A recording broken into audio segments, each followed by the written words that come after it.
Hello అండి. ఎలా ఉన్నారు? బాగున్నారా? ఇది వచ్చేసి రాక్ తవా అనమాట. అంటే ఆ క్యాస్ట్ ఐరన్ కాదు, రాక్ తవా అని ముందు కాలంలో వాడుతూ ఉన్నారు కదా, అదన్నమాట పెనము. నాన్ స్టిక్ అవి యూజ్ చేసేదాన్ని ఫస్ట్, కానీ అది అంత మంచిది కాదు అని అంటున్నారు కదా అని చెప్పని ఇది తెప్పించుకున్నాను అనమాట.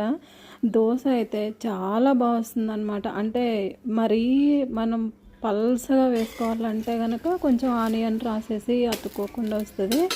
లేదు, ఇలాగా ముందు ఇలానే తినేవాళ్ళు అనమాట. ముందు కాలం మా ఇంట్లో వాళ్ళందరికీ ఇలానే ఇష్టము. ఇలా వేసేసుకొని ఇంకా అలానే దానిపైన చట్నీ కానీ లేదంటే కారం, అంటే ఎర్ర కారం అంటారు కదా, అది కానీ రాసేసుకుంటే చాలా బాగుంటుందన్నమాట టేస్ట్. ఆ రోజు ముల్లంగి చట్నీ చేశాను అనమాట. సో ఇంకా అది రాసేసి అసలు చాలా టేస్టీగా ఉందన్నమాట దోశ.